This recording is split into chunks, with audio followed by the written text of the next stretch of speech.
أعوذ بالله من الشيطان الرجيم. بسم الله الرحمن الرحيم. ولا تنفع الشفاعة عنده إلا لمن أذن له حتى إذا فزع عن قلوبهم قالوا ماذا قال ربكم قالوا الحق وهو العلی الکبیر۔ آئیے ان آیات کے اندر موجود الفاظ کی معانی اور تشریح دیکھتے ہیں۔ تنفع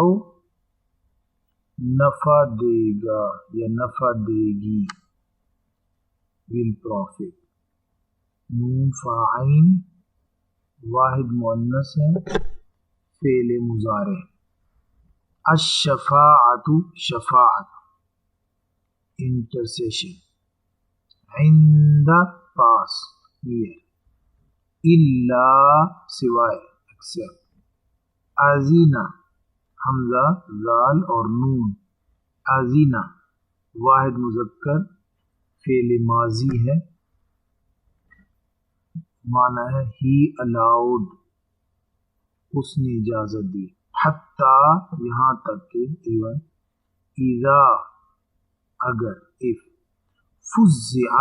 خوف و ہراس دور کیا، خوف و ہراس دور کیا، فزعین اس کا مطلب خوف دلانا ہوتا ہے، لیکن جب اس کے بعد عن آ جائے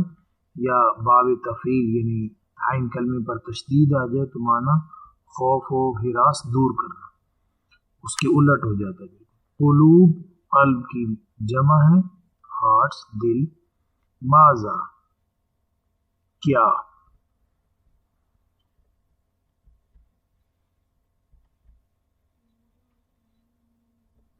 آئیے اس آیت مبارکہ کا ترجمہ اور تشریح کرتے ہیں۔ ولا تنفع واحد مذکر کا صیغہ ہے، اور نفع نہیں پہنچائے گی یا نفع نہیں پہنچا سکتی ہے، الشفاعت شفاعت، ولا تنفع الشفاعت اور نفع نہیں پہنچا سکتی ہے شفاعت، الا مگر، عندہ اس کے پاس، الا مگر، لمن اذن لہ اس شخص کے لیے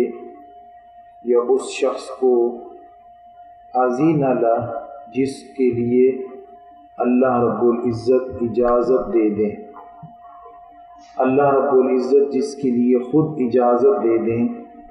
اس کو شفاعت فائدہ دے گی، نفع دے گی، حتیٰ یہاں تک کہ اذا جب، فزع دہشت دور ہو جائے گی، عن قلوبہم ان کے دلوں سے، قالوا وہ کہیں گے، ماذا قال ربکم آپ کے رب نے کیا حکم دیا ہے، کیا فرمایا ہے، کیا کہا ہے، قالوا الحق وہ کہیں گے کہ حق فرمایا ہے، وہو العلی الکبیر اور وہ ہے عالی شان اور سب سے بڑا۔ سورۃ سبا کی اس آیت مبارکہ میں اللہ رب العزت نے ایک غلط عقیدے کی تردید فرمائی ہے۔ مزعومہ تصور شفاعت، لوگوں کے نزدیک یہ خیال ہے کہ فلاں ہمیں بچا لیں گے، فلاں ہمیں بچا لیں گے، فلاں کی سفارش اور شفاعت سے ہم عذاب سے بچ جائیں گے، دوزخ سے بچ جائیں گے۔ اللہ رب العزت نے یہاں فرمایا کہ اللہ کے حضور کسی کی شفاعت کا کوئی فائدہ نہیں ہوگا، ولا تنفع الشفاعۃ عنده، اللہ کے نزدیک کسی کی شفاعت کا کوئی فائدہ نہیں ہوگا۔ تمام شفاعتوں کی نفی فرما دی۔ فرمایا الا لمن اذن له، ہاں جس کی شفاعت کی اجازت ملے گی اس کی شفاعت کی جا سکے گی، یعنی اللہ رب العزت خود اجازت دیں گے۔ ایک تو کسی کو اجازت ملے گی کہ جی آپ شفاعت کریں، اور کسی کے بارے میں ملے گی کہ اس کے بارے میں آپ شفاعت کریں۔ تو ایک تو جس کو شفاعت کی اجازت ملے گی وہی شفاعت کر سکے گا، اور دوسرا جس کے بارے میں ملے گی اسی کے بارے میں وہ شفاعت کر سکے گا۔ جس کے متعلق اجازت نہیں ہوگی اس کے بارے میں کوئی نہ سفارش کرے گا اور نہ کوئی بولے گا۔ شفاعت کرتے وقت بھی حق اور سچ کو حق اور سچ ہی رہنے دیا جائے گا، جھوٹ اور باطل کو جھوٹ اور باطل ہی رہنے دیا جائے گا۔ دنیا میں شفاعتوں اور سفارشوں کی طرح نہیں کہ یہاں جھوٹ کو سچ اور سچ کو جھوٹ بنا دیا جاتا ہے۔ کوئی چیز ملتی کچھ اور ہے اور عدالتوں میں اس کو کچھ اور دکھا دیا جاتا ہے کہ یہ نہیں تھا وہ تھا۔ تو یہاں پر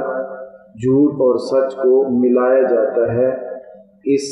پریکٹس کو آخرت میں مت سمجھیے گا کہ دنیا میں جیسے ہم کر لیتے ہیں ایسے ہو جائے گا، ایسا نہیں ہے۔ ایک تو ہر کسی کو بولنے کا حق نہیں ہے،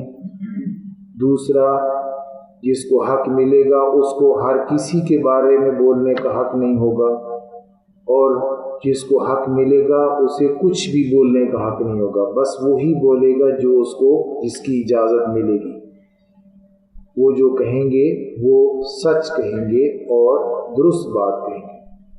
اہل مکہ کا یہ خیال تھا کہ فرشتے اللہ کی بیٹیاں ہیں اور اللہ تعالیٰ ان کے ناز اور نخرے اٹھاتا ہے، تو قیامت والے دن یہ فرشتے ہماری اللہ کے سامنے شفاعت کریں گے۔ ہم فرشتوں کے سامنے اس لیے سجدہ ریز ہوتے ہیں لیقربونا الی اللہ زلفیٰ، تاکہ وہ ہمیں اللہ کے قریب کر دیں، اللہ کے ہاں مقام اور مرتبہ دلوا دیں، اللہ کی نعمتوں کا مستحق بنا دیں۔ اگر ہمیں اللہ دوزخ میں ڈالیں گے تو فرشتے جو ہے مزاحمت کریں گے، فرشتے معاذ اللہ رب العزت سے ہمیں چھڑا لیں گے، بچا لیں گے۔ تو اللہ رب العزت فرماتے ہیں کہ فرشتوں پر اللہ کی جلال اور عظمت کا یہ حال ہے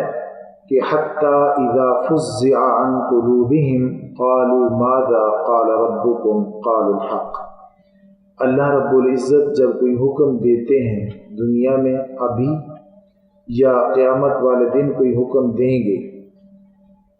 تو ان کے دلوں پر ایک دہشت، ایک ڈر اور ایک خوف طاری ہو جاتا ہے۔ فزع کا معنی دہشت زدہ ہونا، تو ان کے دلوں پر ایک دہشت اور ایک خوف کا عالم ہوتا ہے۔ یہ سٹیپ قرآن مجید نے یہاں چھوڑا ہے کہ جب اللہ رب العزت کوئی حکم دیتے ہیں، کوئی حکم ارشاد فرماتے ہیں، جب بولتے ہیں تو فرشتے خوف زدہ ہو جاتے ہیں۔ خوف کی حالت میں ان کو کچھ سمجھ نہیں آتا کہ کیا حکم دیا گیا ہے، وہ ڈر جاتے ہیں، خوف زدہ ہو جاتے ہیں۔ جیسے یہاں بھی دنیا میں بھی ایسا ہوتا ہے کہ ہم سے کوئی بڑا کوئی بات کرے تو ہمیں جو ہے وہ خوف ہوتا ہے، اور اس خوف میں ہمیں سمجھ نہیں آتی کہ کیا حکم دیا گیا ہے۔ یہ سٹیپ نہیں ارشاد فرمایا، اس سے اگلا سٹیپ فرمایا فزع عن،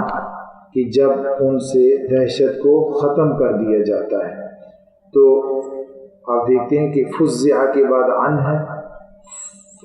فزع مجہول ہے اور فازع عین کا مطلب دہشت طاری ہونا، اور جب اس کے بعد صلہ عن آ گیا تو مطلب ہو جائے گا کہ اس دہشت کا، اس خوف کا چلے جانا۔ وہ پہلے والا سٹیپ نہیں ارشاد فرمایا کہ جب اللہ تعالیٰ بولتے ہیں تو ان پر دہشت طاری ہو جاتی ہے اور وہ نہیں سمجھ پاتے کہ کیا حکم دیا گیا ہے، اور جب ان سے وہ دہشت ہٹائی جاتی ہے اللہ رب العزت اس خوف اور اس ڈر کی کیفیت کو ان سے ختم فرماتے ہیں تو اس وقت وہ ایک دوسرے سے پوچھ رہے ہوتے ہیں کہ اللہ رب العزت نے کیا ارشاد فرمایا۔ اس وقت بھی ان کو یہ جرت نہیں ہوتی کہ دوبارہ اللہ سے پوچھیں کہ یا اللہ آپ نے کیا حکم دیا ہے۔ جی اس خوف میں چلے جانے کے بعد ہی ظاہر ہوتا ہے کہ فرشتے اللہ کے ماتحت ہیں، فرشتوں کی اللہ کے سامنے کوئی نہیں چلتی، فرشتے اللہ رب العزت کے سامنے کوئی نہیں بول سکتے۔ تو جب اللہ رب العزت بولتے ہیں تو اس وقت فرشتوں پر خوف طاری ہو جاتا ہے، وہ سہم جاتے ہیں، ڈر جاتے ہیں،